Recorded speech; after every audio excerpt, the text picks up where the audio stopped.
Perfecto.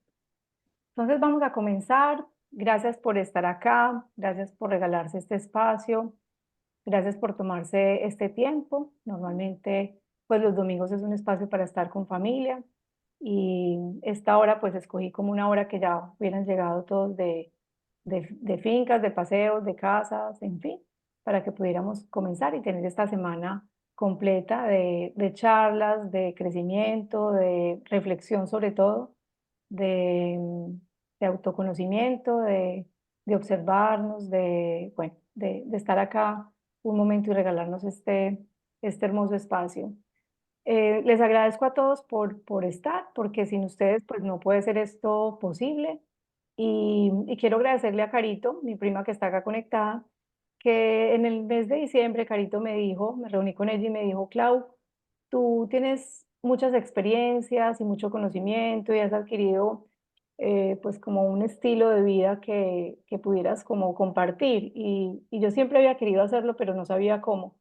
Y ella poco a poco me fue llevando de la mano y me dijo, mira, se hace así, entonces tenemos que hacer esto, y el mercadeo así, y las redes así. Y me puso un reto de crear 7 clases todos los días y yo decía, wow, ¿qué voy a compartir durante 7 días seguidos? Entonces le dije, bueno, acepto el reto. Y en principio dije, pues vamos a compartir de yoga, porque me encanta el yoga y pues si ustedes se han dado cuenta en las redes, pues me muevo mucho en el mundo del yoga. Entonces después me senté como a diseñar las clases y dije, no, no, realmente no es yoga lo que yo quiero compartir en este espacio.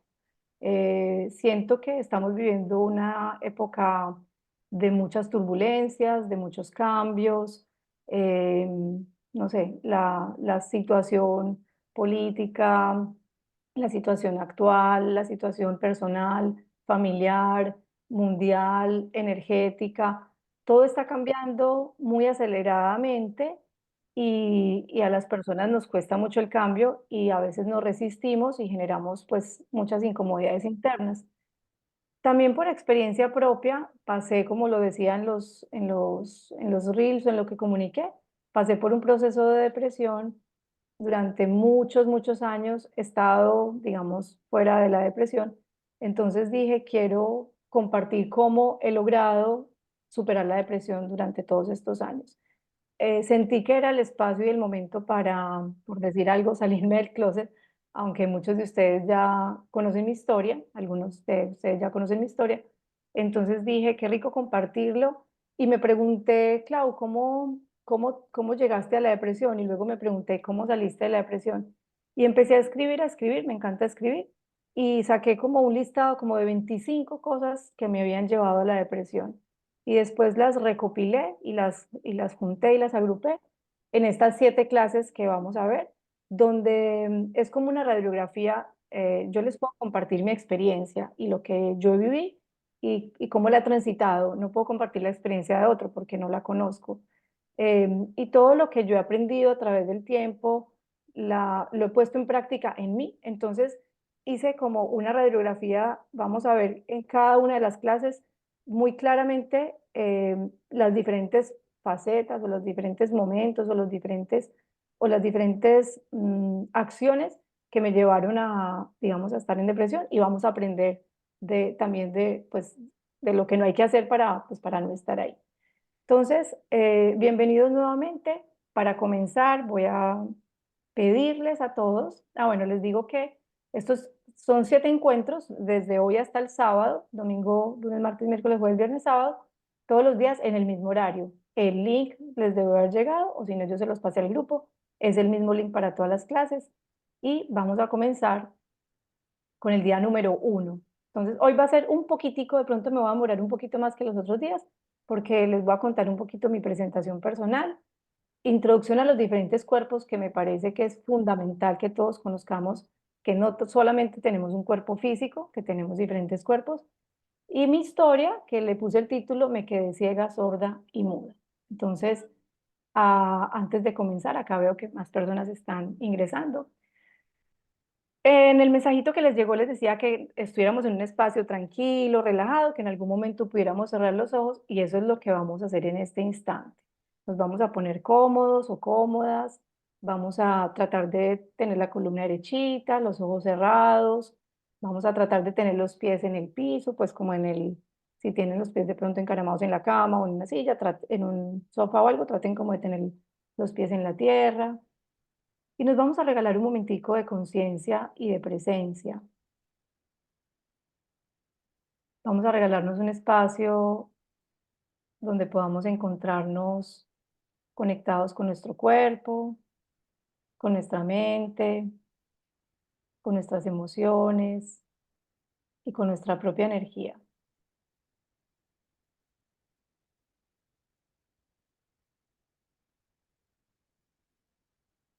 Vamos a soltar todo lo que estábamos haciendo antes de estar en esta clase y vamos a soltar todo lo que tenemos para hacer después de estar en esta clase. Y nos regalamos este momento de plena conciencia y de plena presencia.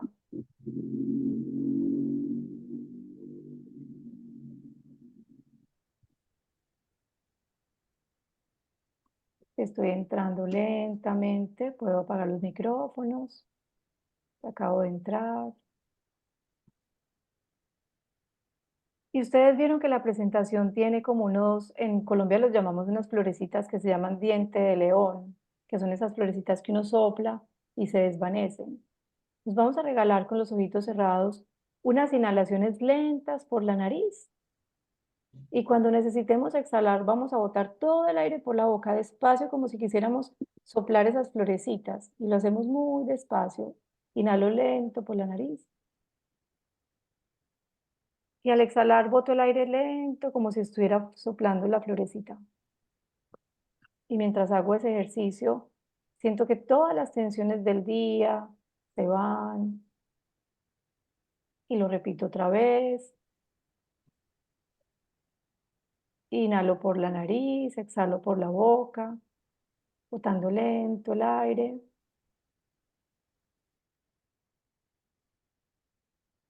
Y continúo una vez más, inhalo lento, exhalo lento.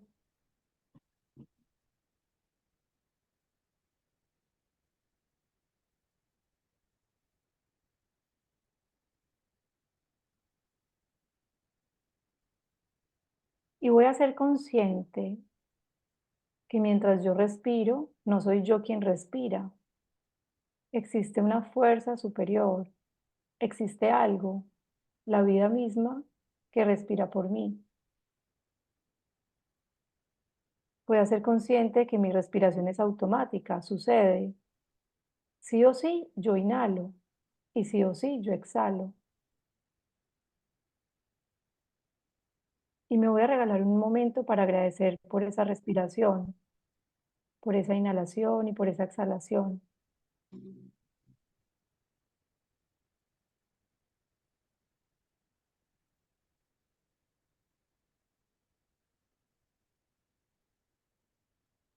Y lentamente vuelvo a mi respiración natural, a mi respiración más fluida.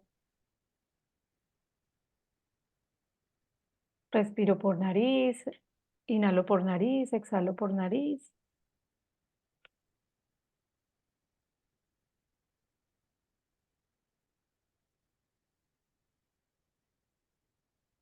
Y la próxima vez que exhale, voy a abrir los ojos.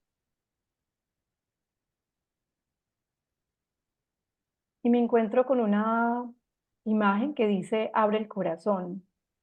Nos vamos a permitir abrir el corazón y sobre todo nos vamos a permitir estar aquí con nosotros. Quizás vienen recuerdos, quizás vienen situaciones, quizás vienen momentos que de pronto estamos atravesando por momentos difíciles, pero nos vamos a permitir abrir el corazón. Que a veces cuando escuchamos a otra persona podemos sentirnos identificados con lo que esa persona está contando. Intentemos no juzgar, no criticar, no comparar y no identificarnos con lo que la persona está contando. Todas las vidas son diferentes y todos tenemos procesos diferentes. Entonces simplemente abrir el corazón. Como es un tema, la depresión es un tema que ha sido como tan juzgado por la sociedad, criticado y mal visto, entonces a veces nos cuesta pues conversarlo y hablarlo. Eh, También acá voy a hablar, de pronto se me salen temas religiosos, intentemos no, no tomar partido. A mí, a mí me gustan todas las religiones y creo en Dios, en la divinidad, como le dicen en India, creo en el universo, en la fuerza suprema, en un creador. Puede que haya personas acá que no crean, maravilloso, está muy bien. Entonces, a veces se me salen palabras como Dios, el universo, cada uno lo, se lo lleva, digamos, a su corazón como lo pueda comprender. Entonces, vamos a mirar la pantalla por unos instantes y nos vamos a regalar este momento. Y se los puse como siente momento presente con cara de sonrisa, porque la sonrisa es muy importante en el día a día. Yo tengo una alarmita que dice sonreír y de vez en cuando me acuerdo y sonrío cuando de pronto estamos muy serios, cuando estamos muy ensimismados en lo que estamos haciendo.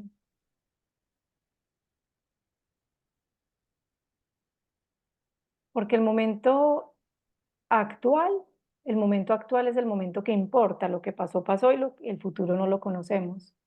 Entonces, démonos cuenta que estamos en este momento presente, en esta charla y disfrutando y compartiendo.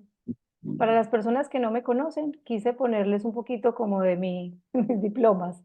Me gusta mucho estudiar.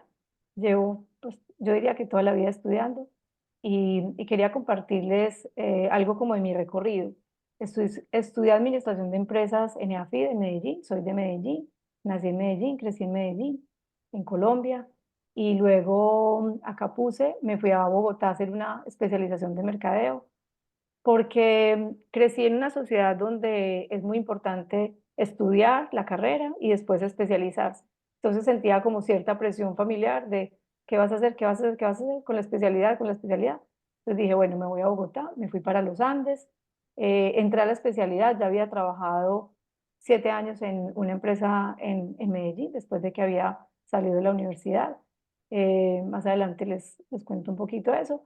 Y me fui a especializar y después, en medio de la especialidad, dije, no, yo no estoy aprendiendo tanto porque yo ya he trabajado mucho durante pues varios tiempo, entonces dije, voy a estudiar algo que me guste.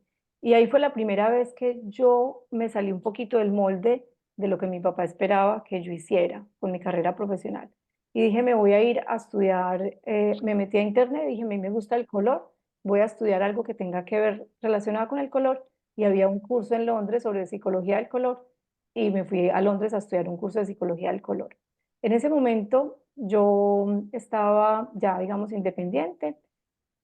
Pasaron unas circunstancias que ahorita las van a ver cuando les cuente y llegué a India y me entré a un ashram, a un lugar donde estamos todo el tiempo, digamos, en modo crecimiento interior. Es como decir, se puede comparar como con un retiro espiritual cuando estamos en el colegio, que estudiamos en colegios de monjas o de sacerdotes.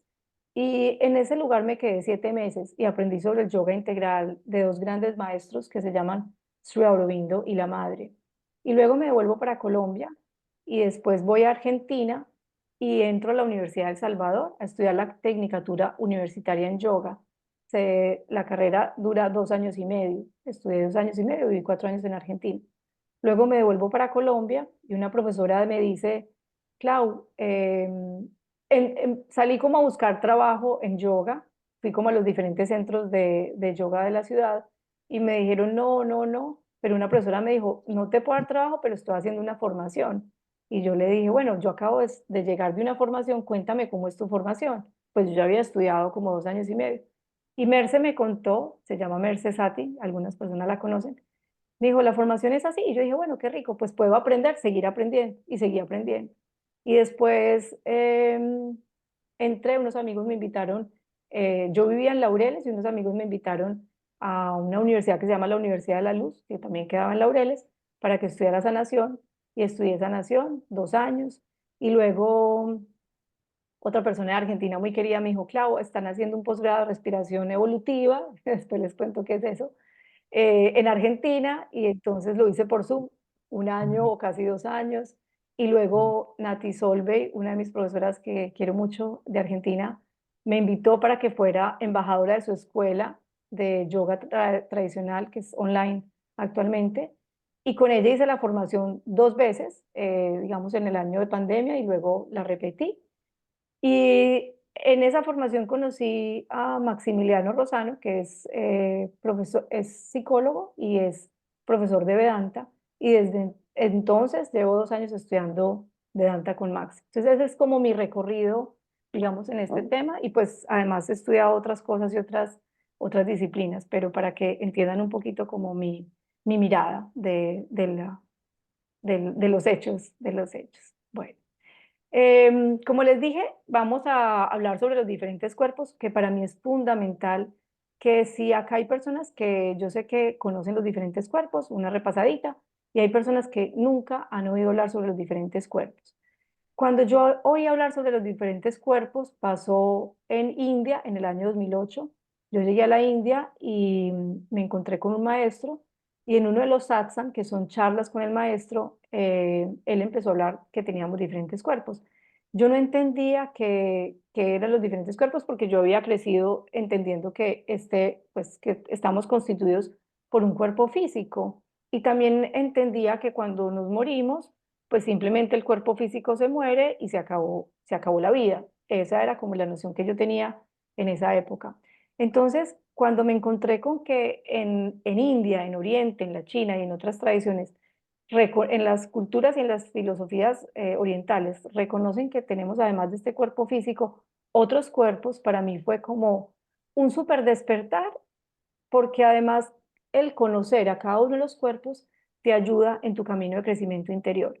Porque si nosotros le dejamos que comande el cuerpo físico, vamos a tener unas acciones. Si dejamos que comande el cuerpo emocional, vamos a tener unas acciones. Si dejamos que comande el cuerpo mental, vamos a tener unas acciones. Y dependiendo de las acciones, pues obtenemos frutos y resultados. Entonces, y pasa lo mismo con el energético y con el psíquico. Entonces les voy a dar como una breve, digamos, como explicación de cada uno de los cuerpos para que nos ubiquemos. Y durante la semana voy a ir contando mi proceso y voy a ir contando cómo fue afectando cada uno de estos cuerpos. Empezamos con el cuerpo físico. El cuerpo físico, pues lo conocemos, está compuesto de carne, hueso, tejidos, líquidos, órganos. Es el cuerpo que siente hambre, siente frío, le da sueño. Es el vehículo a través del cual nosotros interactuamos con el mundo, a través de los órganos de los sentidos. Es el que siente el gusto, el tacto, el olfato, la vista.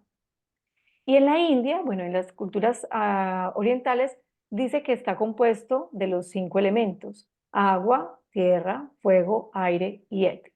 Y dicen que cuando nosotros nos morimos, esos 5 elementos vuelven a cada uno de los elementos. El agua vuelve al agua, la tierra vuelve a la tierra, el fuego al fuego, el aire al aire y el éter al éter. Entonces el cuerpo físico es el cuerpo con el cual nosotros nos comunicamos. Y en una visión más espiritual, es el vehículo por el cual nosotros podemos evolucionar en el planeta Tierra. Me van a oír de pronto, me van a ir hablando de la reencarnación. Yo creo en la reencarnación, ustedes no tienen que creer en la reencarnación, pero o sea, nosotros somos almitas que vamos evolucionando, evolucionando, evolucionando, y el cuerpo físico es la forma en la que el alma evoluciona, no en otro cuerpo, es en el físico, es aquí, en esta vida, en este momento donde nosotros podemos, digamos, evolucionar, si queremos, pues, como evolucionar. Luego viene el cuerpo mental. El cuerpo mental es una dimensión, como su nombre lo dice, mental y cognitiva. Incluye nuestros pensamientos, nuestras creencias, nuestras percepciones y los procesos mentales. Este cuerpo es responsable de la actividad mental, nos permite procesar la información, tomar decisiones, mirar los problemas, resolverlos. Está muy relacionado con el intelecto, con la capacidad de racionamiento. Por eso hay, digamos, hoy en día muchos problemas de salud mental, problemas de salud física, pero también problemas de salud mental, porque no conocemos cómo funciona la mente, no tenemos como ese conocimiento y no somos conscientes que cuando generamos pensamientos, la mente, hay unos pensamientos que nosotros los generamos, hay otros pensamientos que simplemente como dice, a mí me gusta un neurocientífico que se llama David del Rosario, él dice, la mente genera, y todos los grandes estudiosos de la neurociencia dicen, la mente genera 80.000 pensamientos y no sé cuántos por minuto. Entonces, unos los escogemos, otros simplemente son del campo, porque somos energía y estamos en un campo, y otros ni siquiera puede que nos pertenezcan a nosotros, y otros simplemente están ahí. Entonces es muy importante que sepamos que existe una mente y que es diferente el cuerpo mental al cuerpo físico. Tenemos un cuerpo emocional. El cuerpo emocional es una parte del cuerpo. Algunas corrientes de yoga dicen que es una parte del cuerpo mental. Abarca las emociones y los sentimientos, estados de ánimo, y juega un papel muy importante en nuestra experiencia de vida. Por acá yo tengo digamos, escribí toda la clase para que no me fuera a salir como del guión, y el cuerpo emocional tiene la parte de emociones y sentimientos. Entonces, a veces la gente se confunde, dice que es una emoción y que es un sentimiento. Una emoción es algo que surge como estímulo automático, momentáneo, a un estímulo interno y externo. Y un sentimiento, por acá lo tengo, para no equivocarme, eh, los sentimientos son como nosotros miramos las emociones y son de más larga duración. Por ejemplo, una emoción, alegría, un sentimiento, la felicidad. Una emoción, la tristeza, un sentimiento, la melancolía. Una emoción, el miedo, un sentimiento, la ansiedad. Entonces, nuestro cuerpo emocional maneja todo el tema emocional, emociones y sentimientos.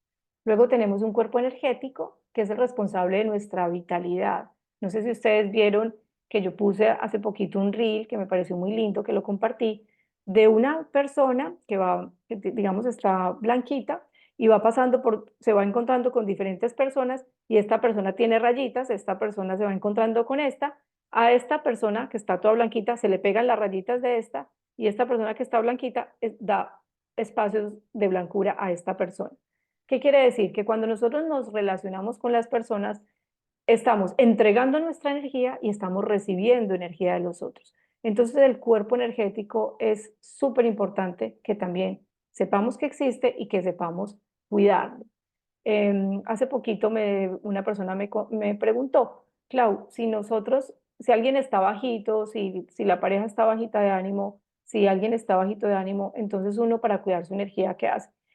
Si la pareja, la familia, bueno, alguien está bajito de ánimo y nosotros estamos muy bien de ánimo, pues no nos vamos a bajar de ánimo. No es que me baje de ánimo porque alguien está bajito de ánimo, si yo estoy muy bien de ánimo. Es como cuando estamos con el sistema inmunológico arriba, saludamos a alguien que tiene gripa, a mí no se me pega la gripa. Pero si tengo el sistema inmunológico bajito, me voy a donde alguien que tiene gripa, se me pega la gripa. Entonces, el manejo de la energía es súper importante, y no necesariamente me tengo que alejar de las personas que tienen energía bajita, no. Por el contrario, puedo compartir con ellas o estar ahí. Ya entrar a otro tema, hay energías, hay lugares muy densos, hay energías muy densas, hay personas que tienen una energía muy fuerte. De pronto ahí sí mirar cómo nos relacionamos con eso. Y también hay procesos y formas de limpiar la energía. Y tenemos un cuerpo que se llama el cuerpo psíquico. La dimensión psíquica es la dimensión espiritual más profunda. Es muy importante. Es como decir, la intuición es la sabiduría interior. Es eso que uno siempre dice, yo lo sé, yo lo sabía, algo me lo dijo, yo lo tengo claro y es por ahí. Aunque tenga miedo, aunque tenga duda, es por ahí. Esa es como la conexión, digamos, con el más allá. Entonces, es importante que tengamos estos cuerpos claros para que podamos continuar durante estos 7 días y podamos entender cómo funcionamos nosotros internamente. Bueno, voy a continuar por acá. Y esta partecita, espérenme que quiero mirarla ahora porque me da pena con ustedes que me puedo demorar mucho. Bueno, esta partecita es la parte donde yo les voy a contar mi experiencia personal. Acá les voy a narrar mi experiencia, que me parece importante que la conozcan para que podamos entender de aquí en adelante el resto de las clases. Entonces, denme un segundito, que también hice un guión para no perder. Bueno, la historia empieza así. En el año 2000, sí, en el año 2000, 2001 entré en depresión. Yo no sabía que tenía depresión, no conocía la enfermedad, era completamente como ignorante al tema y sin embargo entré en depresión. Pero me voy a devolver un poco más para que entiendan cómo estaba mi estructura, digamos, mental, emocional y demás. Yo nací en una familia éramos papá, mamá, mi hermana, y cuando yo estaba chiquita, cuando tenía 4 años, mi mamá estaba en embarazo y cuando fue a tener la bebé al hospital, la bebé nació y se murió. Entonces, me acuerdo que mi mamá salió, digamos, con la barriguita y llegó sin la barriguita y llegó sin bebé. No tengo como mucho registro de esa época porque yo era muy pequeña. Eh, Ese fue, digamos, como un momento muy fuerte para mi familia, cuando yo tenía 4 años. Y luego, cuando yo tenía 12 años, mi mamá muere, le dio una depresión muy fuerte. En ese momento estaba diagnosticada con depresión, pero nosotros no sabíamos, ni mi hermana ni yo. No sé si mi hermana está por acá, de pronto está, Nati, mi prima, se iba a conectar, Carito está acá, tengo familia acá conectada. Eh, en esa época, eso fue en el año 1986, en esa época las personas que tenían depresión pues iban al psiquiatra o al psicólogo, pero el que iba al psiquiatra o al psicólogo era loco. Entonces, eso no salía a la luz. No es como ahora que yo abiertamente les puedo decir, estoy en terapia. Eso era completamente tapado. Y cuando yo tenía 12 años pierdo a mi mamá. Ella se muere, decide abandonar este mundo y quedamos todos, yo lo llamo como a la deriva y sálvese quien pueda. Quedamos mi papá, mi hermana y yo, cada uno viviendo un proceso diferente, cada uno con un duelo bastante grande y sin muchas respuestas, como sucede en estos casos cuando la gente toma la decisión de irse de este plano material. Por esa época nos pusieron a mi hermana y a mí en psicólogo porque obviamente pues el guarapazo había sido muy grande y, y mi papá después empieza a salir con la psicóloga. Entonces mi hermana y yo lo pillamos y obviamente no nos gustó para nada la psicóloga, no nos gustó para nada pues el psicólogo o la psicóloga en la familia. Como que en mi familia la culpa de la muerte de mi mamá la tuvo el psiquiatra o el psicólogo que no atendieron a tiempo o los medicamentos o lo que fuera y yo crecí como con esa información, como la culpa la tiene el psiquiatra. Hoy en día no hablo de culpa, hoy en día entiendo para mí que la culpa honestamente la eliminé de mi vocabulario, no existe. Creo firmemente en las responsabilidades nuestras y las responsabilidades que tenemos con el entorno. Pero la culpa me parece que es algo como que nos educaron así para que nos diéramos como golpes de pecho. Entonces, en ese momento, pues obviamente dijimos psiquiatra no, psicólogo no. Entonces, en mi casa no crecimos ni mi hermana ni yo con psicólogo ni con psiquiatra. Mi infancia fue, digamos que después de la pérdida de mi mamá, la vida cambió mucho, mucho, mucho. Yo no diría que fue completamente normal porque asumí un rol de compañera de papá. Eh, Mi papá llegaba, se iba todo el día a trabajar y llegaba por la noche y yo siempre estaba esperándolo en su cuarto, me quedaba viendo televisión, a veces dormía con él. Mi mamá siempre le buscaba la ropa para que él saliera a trabajar. Ella le escogía la corbata, el pantalón, el saco, la camisa, bueno, en fin, los zapatos. Entonces yo empecé a hacer lo mismo. Yo le escogía, de 12 años, le escogía a mi papá la corbata, el saco, el pantalón. Bueno, empecé a tomarme como el rol sin saber de pareja pues, y de la mamá como la figura femenina de la casa. Teníamos una señora que nos ayudaba en el aseo, en la limpieza, con la comida, y yo estaba pendiente que ella hiciera la comida, que se la sirviera a mi papá a las 6 de la tarde cuando él llegaba, que se la tuviera caliente, y en fin. Y todo esto se los cuento porque lo que nosotros hacemos cuando estamos pequeños y cosas que no resolvemos en ese momento, después cuando estamos en esta edad adulta, todo eso vuelve y aparece para que lo sanemos, para que lo revisemos, para que lo miremos, para que hagamos algo con toda esa información. Luego mi papá decide casarse, a mi hermana y a mí nos dio durísimo ese matrimonio. Hoy en día vive con María B, una excelente persona, es la abuela de mis sobrinas.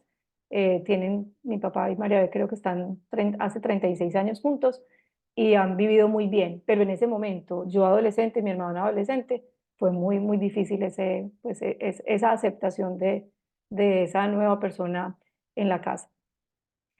Bueno, luego empieza la época de la universidad, termino el colegio, empieza la época de la universidad y paso súper bien en la época de la universidad. Rumbeo, paseo con amigos, tengo novio. Era una chica que yo diría bastante juiciosa. Cambiaba de novio y cuando cambiaba de novio, pero me duraban bastante, como un año, 2 años, 3 años, 4 años, pero cambiaba de novio sin hacer ningún tipo de duelo. O sea, terminaba hoy y no sé, a la semana, a las 2 semanas, al mes, me empezaban a llamar y me noviaba. O sea, como que no era consciente de la pérdida, del dolor, de la tristeza. Era como embolatando todas las emociones. Además, porque en mi casa no estaba muy permitido sentir tristeza ni sentir rabia. Me acuerdo que si uno estaba muy bravo, baldado de agua fría. O si, o si estábamos tristes, mi papá decía, ¿por qué está triste? A ver, ¿por qué está triste? No, pues papá, porque tal cosa, no, pero sí, entonces quiere que le dé una correa o quiere que para que tenga motivos para llorar. Bueno, entonces en mi familia no era muy abierto el tema de las emociones. O sea, a mí me da risa hoy en día, y me puedo reír y pueden decir, no, pero claro, ¿por qué te estás riendo? Pues a mí los nervios me dan risa, entonces eso me da risa. Entonces el tema de las emociones, el cuerpo emocional había que tenerlo completamente como controlado, todas las emociones muy controladas, no se podía uno desbordar. Entonces crecí en la universidad, todo, yo diría como una niña contenta, alegre, divertida, bueno, en fin, como todo sin dificultades mayores. Estudié administración de empresas, buena estudiante, me iba bien, tenía el grupo de amigos. Cuando terminé la universidad me fui para Canadá a estudiar inglés y me devolví y entré a trabajar en el Citibank y luego entré a trabajar a Orbitel y estando en Orbitel me encuentro con un amigo de la época de la universidad, empezamos a salir y decidimos casarnos. Y ahí yo estaba siguiendo el libreto, literal. O sea, a mí me enseñaron cuando yo estaba chiquita que la felicidad era casarse, primero estudiar, pues universidad, posgrado, luego casarse, luego tener hijos, luego, no sé, comprar casa, tener carro, finca. Y yo seguía con el libreto de todo lo que me habían enseñado y lo que la sociedad esperaba de mí. Entonces me casé, motivos diferentes, pero me casé. En ese momento ya trabajaba en el Éxito, me habían llamado el Éxito y me había ido a trabajar al Éxito. Las personas que no son de Colombia, Éxito es una cadena de almacenes, de retail, la más grande, digamos, de Colombia en este momento. Y yo trabajaba manejando el programa de fidelización de clientes del Éxito. Tenía un buen puesto, iba bien como en mi carrera ejecutiva con mucho trabajo, y yo empecé a sentir una incomodidad en la vida de que no quería esa vida para mí, yo no quería ese estilo de vida, pero yo no sabía con quién hablarlo, ni sabía cómo expresarlo, ni sabía qué decir, porque finalmente eso era lo que había que hacer, esa era la vida que había que tener. Entonces yo empecé a sentirme triste, aburrida en el matrimonio. Me acuerdo que en el Éxito trabajaba una tía, una hermana de mi mamá, y yo le decía, tía, el matrimonio es muy aburridor, o ¿qué es esto tan fuerte? Y mi tía me decía, mi amor, aguanta, el primer año el matrimonio es muy duro. Y yo decía, bueno, pero qué cosa tan fuerte. O sea, como que yo sentía que la vida era, trabaje todos los días de lunes a viernes, en el Éxito entraba a las 7 de la mañana, salía a las 8 de la noche, y los fines de semana almorzaba donde mi papá y nos íbamos por la tarde donde mi esposo en ese momento, nos íbamos por la tarde para donde sus papás, a la finca, sábado y domingo, y el lunes vuelve a lo mismo. Y yo decía, si esto es la vida, qué pereza la vida. O sea, a mí me empezó a entrar como una aburrición por la monotonía, yo decía, en serio, a esto vinimos al mundo. Yo sentía que tenía que haber algo más, que no fuera solamente ese libreto que me habían creado, pero no tenía con quién hablarlo. En cuanto a la religión, cuando mi mamá se murió, mi mamá siempre nos llevaba a misa. Cuando mi mamá se murió, mi papá nos mandaba a misa. No, a él no le gustaba mucho. Crecí en un colegio de monjas, pero era todo, yo nunca me hice preguntas existenciales, siempre era como, entendí que existía Dios, entendí que existía la creación, la Trinidad, bueno, en fin, Jesús, la Virgen María, los ángeles, los arcángeles, pero no me pregunté nada más. Y, o sea, no tenía como de dónde agarrarme ni siquiera para hacerme unas preguntas más existenciales. Entonces me empecé a llenar de miedos. Mi cerebro empezó a pensar, bueno, claro, si estás tan aburrida en el matrimonio, pero no, no era aburrición en el matrimonio, era aburrición de la existencia misma, pero obviamente todo se lo achacaba porque tenemos que buscar responsables, todo se lo achacaba como al matrimonio. Y yo decía, si estás tan aburrida en el matrimonio, pues sepárate. Pero entonces venía el miedo, ¿cómo te vas a separar? ¿Cómo lo vas a enfrentar? ¿Cómo le vas a decir a tu papá? Me había casado hacía 1 año y 7 meses y había hecho una fiesta que había costado un montón y había invitado 150 personas. O sea, ¿cómo voy a defraudar a todas las personas? ¿Cómo voy a hacer para...? Además teníamos los amigos en común. Yo siempre había soñado, qué rico poder compartir los amigos de la universidad y quedarnos con ellos como eternamente y seguir disfrutando, como unas ideas que no tenían como mucho fundamento, pero me empecé a llenar de miedos y llegó un momento que además había un miedo muy grande que era el miedo religioso, o sea, yo lo defino así, yo cómo iba a hacer para decirle a Dios que yo le había jurado frente al altar que me iba a casar, iba a estar casada en las buenas, en las malas, en el dolor, en la enfermedad. Yo cómo iba a hacer para cortar ese juramento o esa promesa. O sea, para mí eso era como imposible. Eso para mí no cabía pues como en mi mente. Entonces me empecé a sentir muy mal y yo misma me empecé a deprimir sin saber que me empecé a deprimir. ¿Qué me empezó a pasar? Empecé a dejar de dormir, o sea, empecé a tener sueños intermitentes, me levantaba a las 3 de la mañana, 2 de la mañana con angustia, como qué voy a hacer con la vida, qué voy a hacer con la vida. Me iba para el trabajo, me volví súper workaholic, trabajaba, me estaba yendo súper bien a nivel profesional, pero lo único que quería era trabajar. Eh, Empecé a comer mal porque ya se me quitaba el apetito, tenía mucho trabajo, si yo les cuento lo que hacía, a veces me quedaba, no iba a la casa a almorzar, a veces me quedaba en las oficinas. Venden Ensure, que es eso que le dan a las personas adultas, vendían unos tarritos de Ensure líquidos y yo me tomaba eso y seguía trabajando. O sea, ese era como mi almuerzo. Eh, Empecé a hacerlo todo como al revés, pero sin ser consciente. Y las lágrimas me empezaron a brotar automáticamente. O sea, una reacción, se desencadenó como una reacción fisiológica en mi cuerpo, las lágrimas me empezaron a brotar automáticamente y yo simplemente me las limpiaba y seguía trabajando o manejando o como fuera. Pero empecé a sentir que ya no quería vivir. Yo vivía en un 14º piso, me arrimaba al balcón, respiraba, me iba para atrás y decía, no, esto no puede ser porque yo ya viví este proceso. Mi papá y mi hermana sintieron mucho dolor, como yo sentí mucho dolor, y esto no puede ser. Entonces yo simplemente me retiraba, respiraba y seguía trabajando. Un día me acuerdo, yo no le conté a nadie, absolutamente a nadie, yo no le conté a mi hermana, yo no le conté a mi papá, yo no le conté a mi tía, yo no le conté a las amigas, yo no le conté a mi esposo, yo no le conté a nadie el, como el sufrimiento por lo que estaba pasando.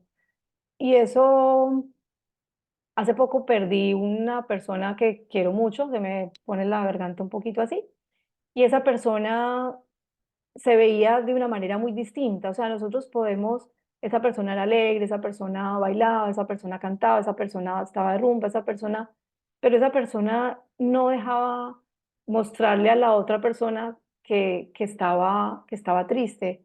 Y nosotros muchas veces tapamos todo lo que nosotros hemos creado de nosotros. Creamos una personalidad.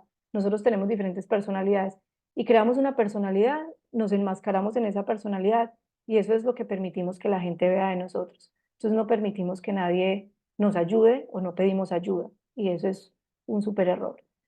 Entonces me encuentro con una persona que había sido mi novio antes de esta relación y me dice, ¿cómo estás? ¿Y cómo está el matrimonio? Y yo empiezo a llorar, a llorar, a llorar. Y yo creo, chicos y chicas, que hay ángeles en la tierra y hay ángeles en el cielo. Así como dicen, como es arriba es abajo, todo lo que atravesamos en la tierra también está en el cielo. Em, Esta persona, si no aparece, es como que los ángeles, yo rezaba con mi mamá, me enseñaba el ángel de la guarda, los ángeles te cuidan en cualquier momento de la vida, te mandan la persona perfecta, en el momento perfecto, las palabras perfectas y todo te llega. Esta persona me conocía porque obviamente habíamos sido novios y me dijo, yo sé, Clau, que tú no crees en los psiquiatras y en los psicólogos, de ese tema yo no hablaba con nadie, pero tú estás en este momento deprimida. Y yo le dije, ¿por qué? Y me dijo, yo te voy a recomendar un psiquiatra. Eso era un sábado. Y me dijo, yo te voy a recomendar un psiquiatra y prométeme que vas a ir a la cita. Y yo le dije, ok, yo voy a la cita. Entonces llegué el lunes a trabajar al Éxito. Como yo estaba manejando el programa de fidelización, tenía reuniones con financiera, con mercadeo, con recursos humanos, con compras, con contabilidad, con todo, con todos los diferentes equipos del Éxito, porque montar un programa de fidelización así lo requiere. Y me acuerdo que estaba en sistemas en una reunión en vicepresidencia y yo le dije a la secretaria, si me llama Andrés, me sacas de la reunión y me pasas la llamada. Y el lunes a las 9:30, 10 de la mañana recibo una llamada de Andrés y me dice, te conseguí la cita con el psiquiatra ya, o sea, como a las 11 de la mañana. Entonces me salí de la reunión y les dije, tengo algo que hacer urgente y me fui para donde el psiquiatra y cuando llego al psiquiatra, el psiquiatra me hace preguntas y yo solamente empiezo a llorar y a llorar y a llorar. Y le dije lo aburrida que estaba con la vida y yo no quería nada más. Y el psiquiatra me dijo, Claudia, yo te tengo que hospitalizar. Entonces me dijo, yo le dije lo que sea. Me dijo, ¿a quién llamo? Yo le dije, llama a mi papá, llama a mi esposo en ese momento, llama a Andrés y cuéntale que me vas a hospitalizar.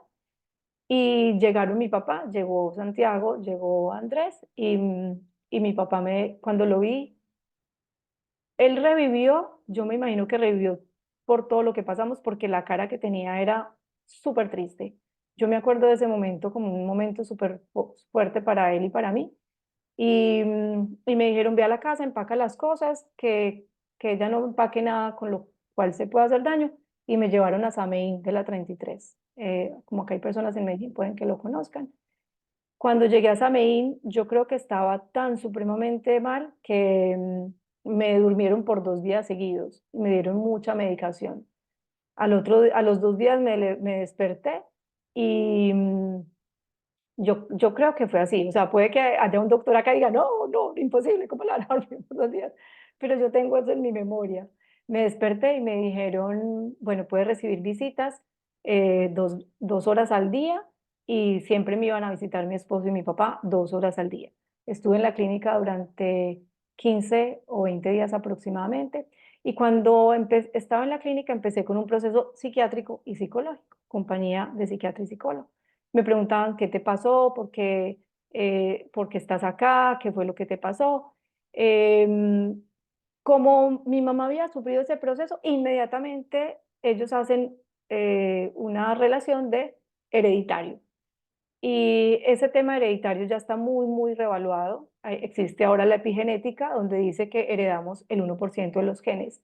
Si bien puede que que traigamos de atrás ciertos genes como decir, no sé, diabetes, hipertensión o ciertas enfermedades, esas enfermedades se pueden desarrollar en nosotros si estamos en un entorno donde se desarrollen las enfermedades. Si yo me dedico a comer dulce, dulce, dulce, posiblemente, y mi abuelo era diabético, si no me cuido y me dedico a comer dulce, posiblemente en mi adultez vaya a tener una diabetes.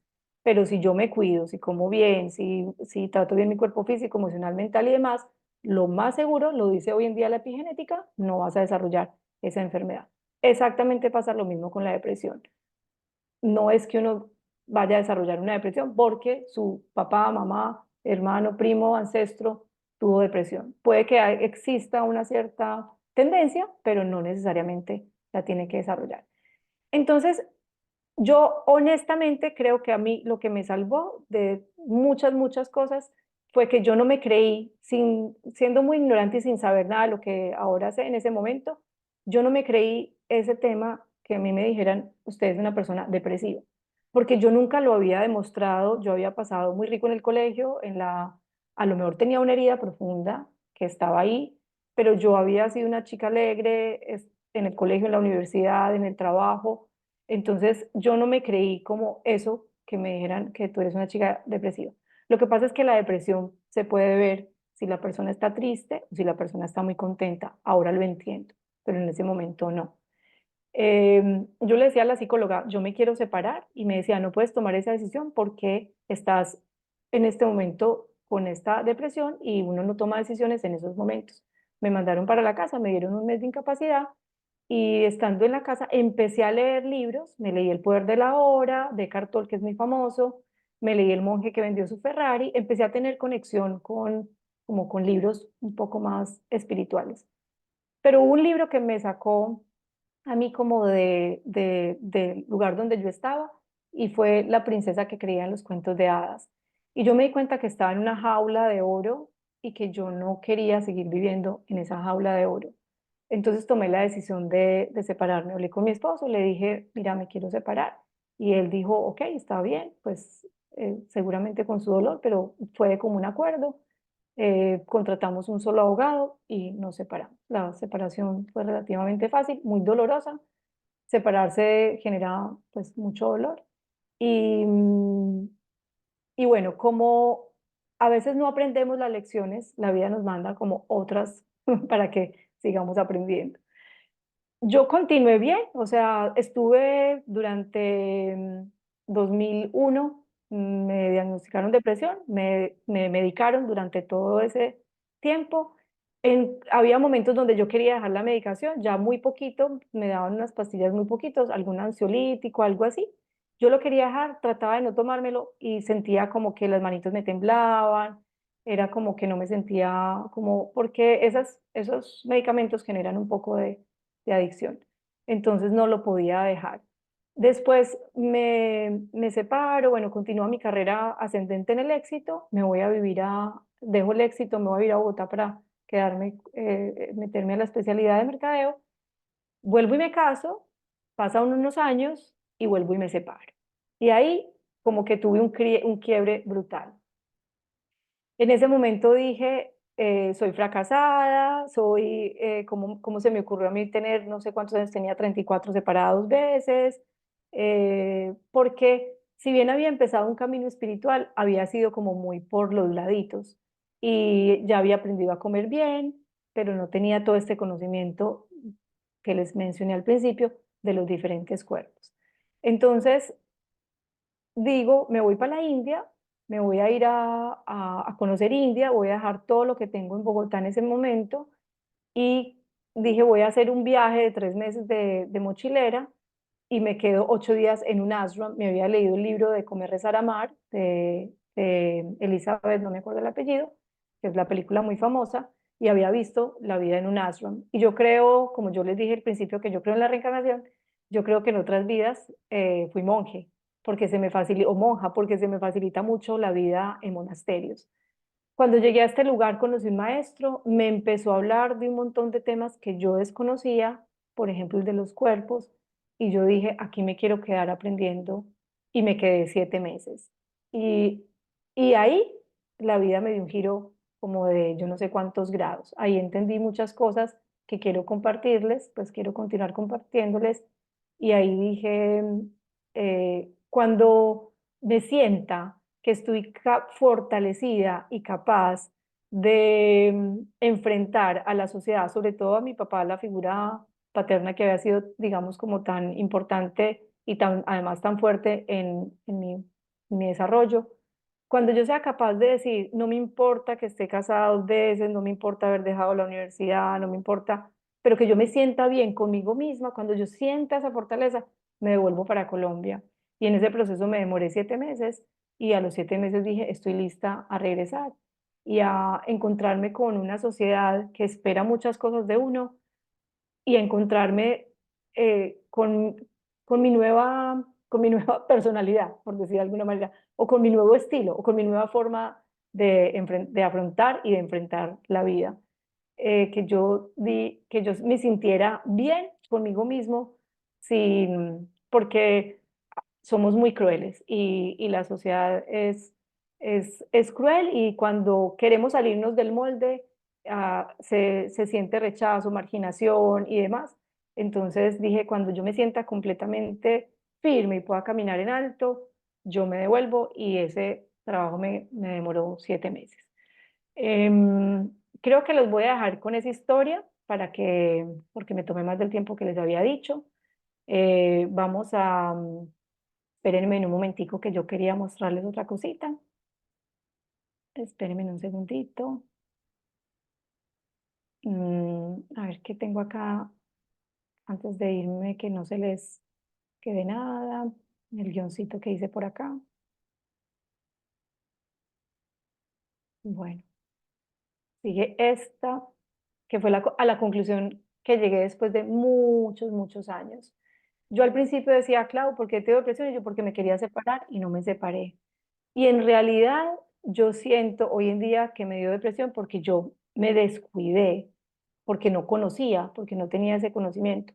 Descuidé mi cuerpo físico, descuidé mi cuerpo mental, descuidé mi cuerpo emocional, descuidé mi cuerpo energético, y sobre todo descuidé mi conexión espiritual.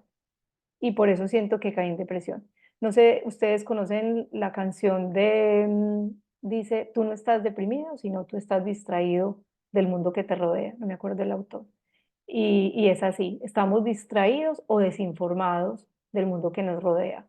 Y por eso muchas veces caemos en estos estados emocionales, ansiedad, depresión, pánico, porque no somos conscientes de cómo funcionamos como un todo.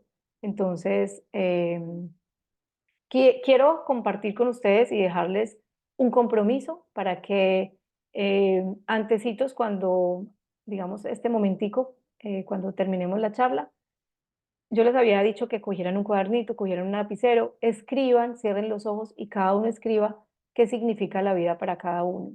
Em, voy a dejarlos como ahí, cada uno con esa tarea.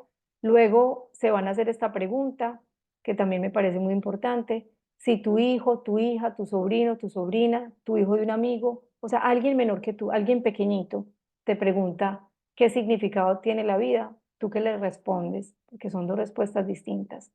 Y luego reflexionar sobre las dos respuestas que dimos, que nosotros mismos nos dimos. No nos podemos mentir.